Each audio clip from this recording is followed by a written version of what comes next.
Welcome back, everyone. It has been a hot minute since my last podcast episode. I'm pretty sure we're close to a year, and a lot of it is because of opening up Lift Collective. It was quite the feat to undertake, and I'm going to do an entire episode with my wife for the Wellness Hustle on our experience in the new year. But today we're going to talk about some of the current thoughts that I've been having on fitness, what I've been seeing with clients the last year, and really understanding general population mindset when it comes to fitness. And I feel like this is very fitting since in a couple days it's going to be 2026, and a lot of people, especially general population people, are going to be like, I'm going to the gym, I'm going to make fitness a priority, I'm going to start eating healthier, and as terrible as it sounds, will most likely fail because that is the statistic out there for every New Year's resolution thing. And I wrote down a bunch of notes on my laptop because I didn't want to just go off the top of my head like I usually do. I have some really specific things where I want to get to and really elaborate on it so we have a really good, informative podcast episode. If you haven't seen one of these in a long time, highly suggest you go on my YouTube page and look at previous episodes because I'm probably close to 600 episodes or something like that. I haven't even checked yet. It's been that long. So I apologize for taking this long to make this happen. So the biggest thing that I want to cover is what the goal is. And it sounds kind of silly, but I've been talking to clients the last month about this. Like a lot of times people will ask me, what do you think about Pilates, yoga, high rocks, CrossFit, in the sense of, is it good for my fitness? My question back to them is, what's the goal? If your goal is to get better at Pilates, get better at yoga, get better at CrossFit, get better at aesthetics, doing bodybuilding workouts, then yes, do those things. But if your goal, for example, is to fix your back pain, doing Pilates is not going to fix your back pain. Will you get a stronger core that will in turn help with your back pain? Yes, but it's not specific to your goal. If my goal was to improve my cardiovascular health, would strength training get me there? Not really. Like there is going to be some carryover in cardiovascular health because if I'm doing my warm up, my heart rate might stay in zone 1, zone 2, whatever, and that will improve. But nothing beats a cardiovascular exercise like running or biking or going on the rower, whatever the implement you choose, right? Nothing's going to substitute cardiovascular health unless you do cardiovascular things. But for some reason, when people are exercising, they don't think about this concept. If someone came to me and was like, my goal is to get shredded as fuck, I want to get lean, I want my abs popping, then your thought process should be, well, strength training is probably going to work, more specifically some sort of bodybuilding split, and more specifically a really strict diet in order to get to that body fat percentage, not doing yoga. But for some reason with general population, they kind of jump on these trends. Right now in my area, there's so many Pilates studios just popping up everywhere.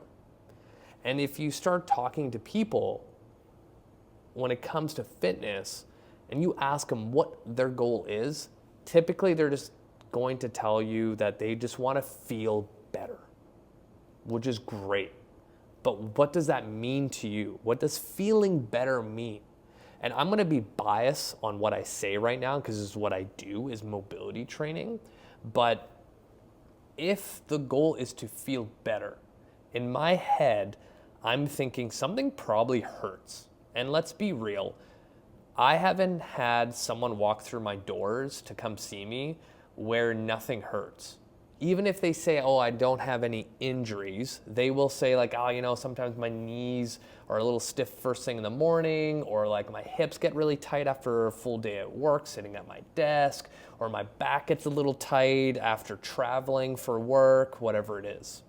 So them feeling good, in their head, they think of, I need to be lifting weights, I need to be going on the treadmill, I'm gonna go take my dog out for more walks, which is great to kind of get started. And I wrote down here what that means to me, where, you can be active, but that doesn't equal to feeling good, if that makes sense. Because what happens is that you reach a capacity of what exercise you're doing, and you're limited to what your joints are able to give you.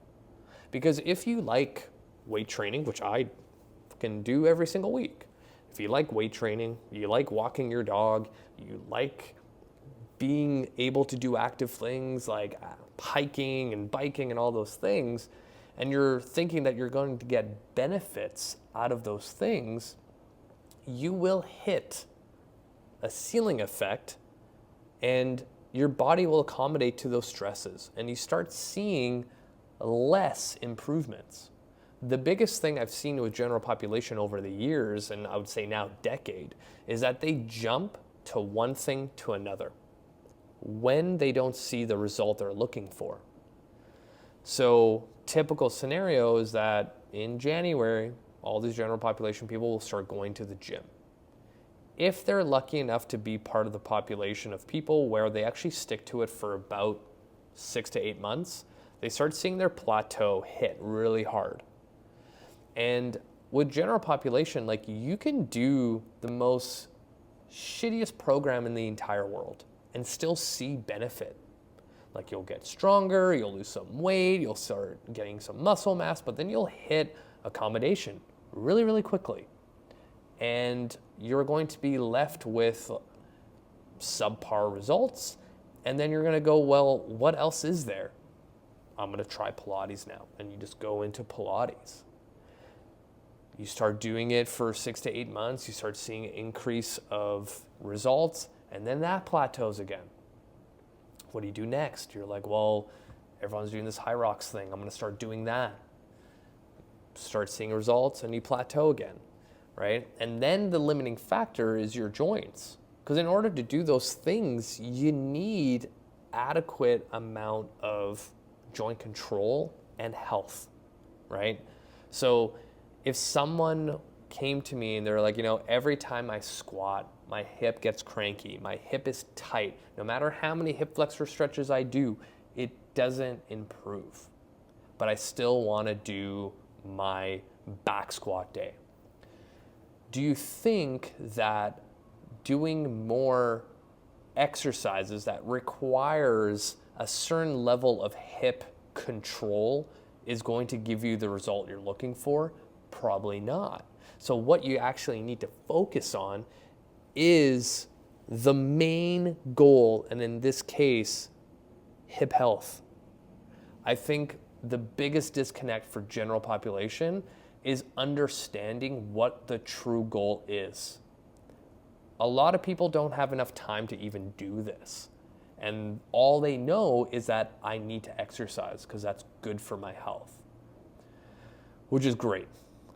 But the biggest issue is people staying consistent. And there's a lot of factors to that, but I think a lot of it is that because when they actually do stay consistent, they hit that ceiling effect, that plateau effect, and their limiting factor is their joint health. Once again, I have not met a single person that walked through my doors that didn't have something that was achy, tight, or limiting. So if you now take that individual into any kind of fitness thing out there that appeals to them, their limiting factor is going to be that hip, that knee, that spine, that shoulder, whatever it is. So it would make sense to do something to improve that, right? If you have a shoulder issue, you doing Pilates is not going to improve your shoulder to continue doing your fitness thing. It would make sense to do a shoulder rehab, shoulder mobility, kin stretch for the shoulder to improve that shoulder. There's not any lateral raise variation out there that's going to improve the health of your shoulder unless you actually do mobility work.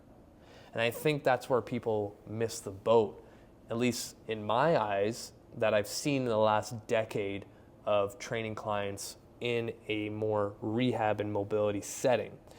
I think a lot of times people will also reach a capacity of their daily life. There's a reason why people, when they hit their 40s, things start falling apart.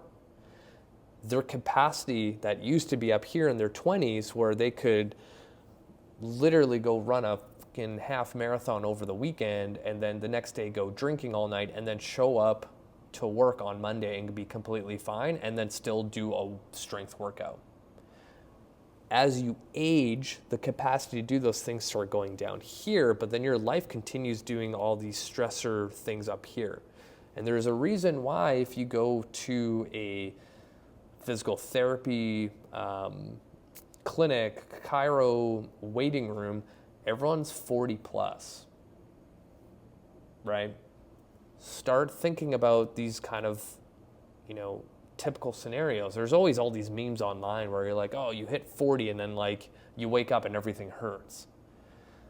So if the goal is feeling good, getting fit, then joint health should be part of that equation, right? My typical client that comes to me is someone who's tried it all.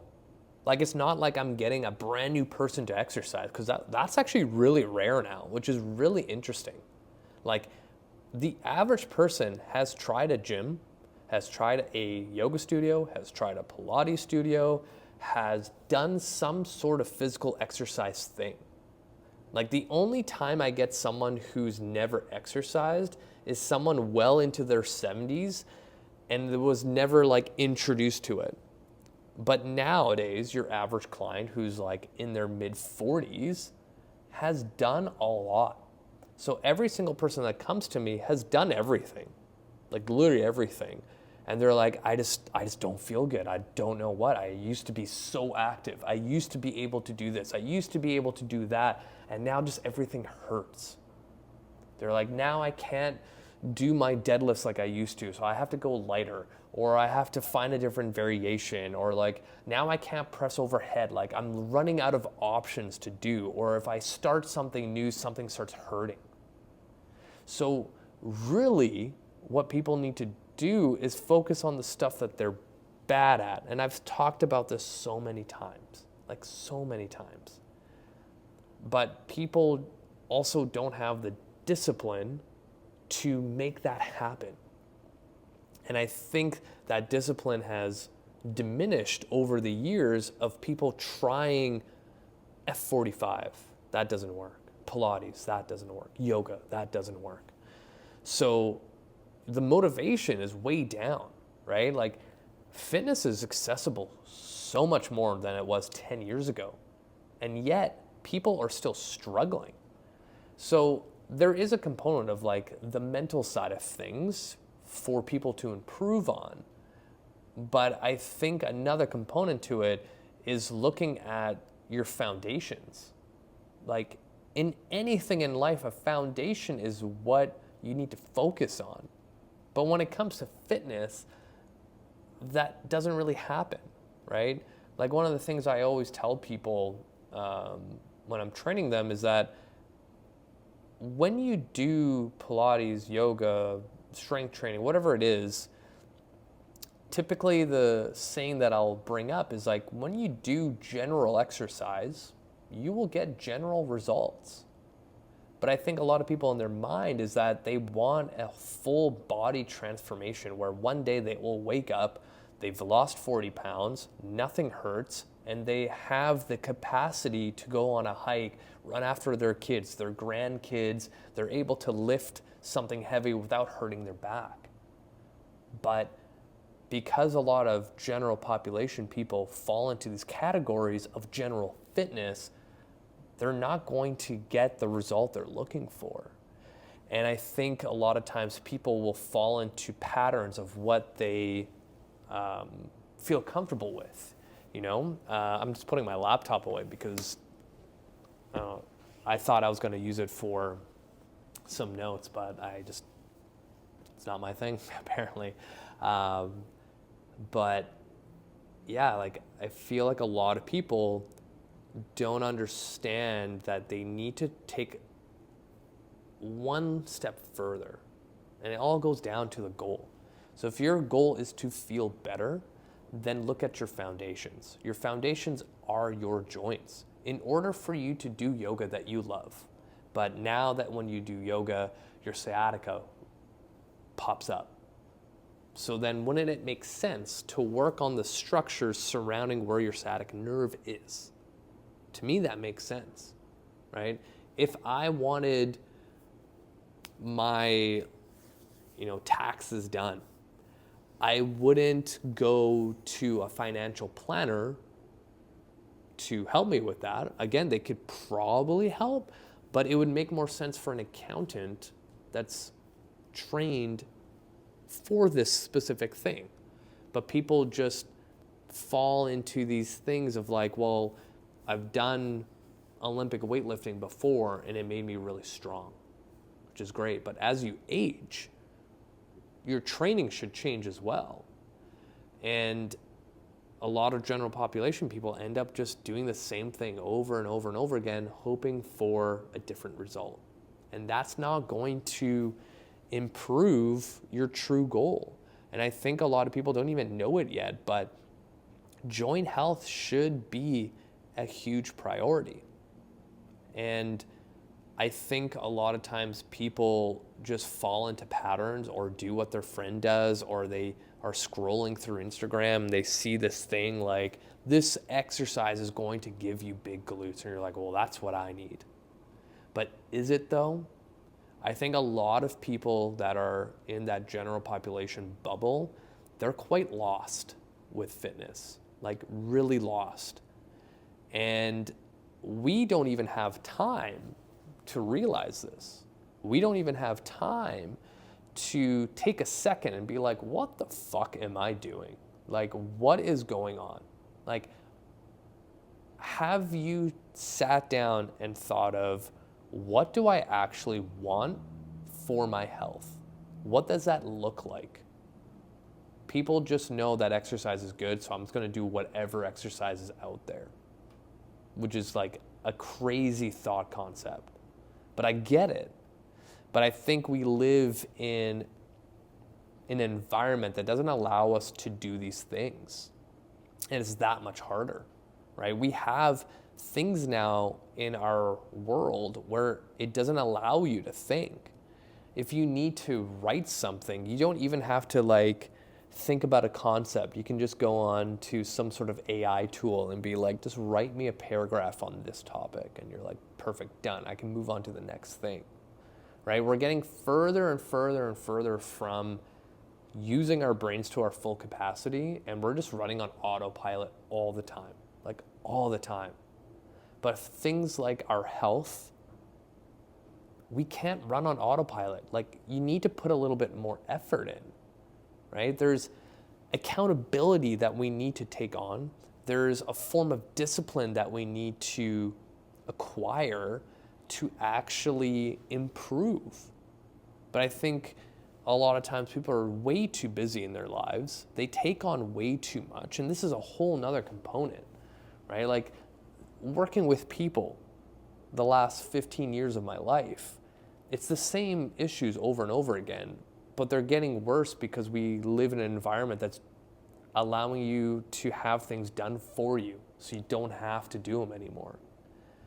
So then I think subconsciously we just assume that health and fitness is just going to get easier. If anything, it's harder now because I still haven't really seen an improvement in this area locally with people. There's so many more gyms, again, Pilates studios opening up, yoga studios opening up, and people are still going there, and the people are still struggling. So a lot of it, in my mind, is knowing what your true goal is.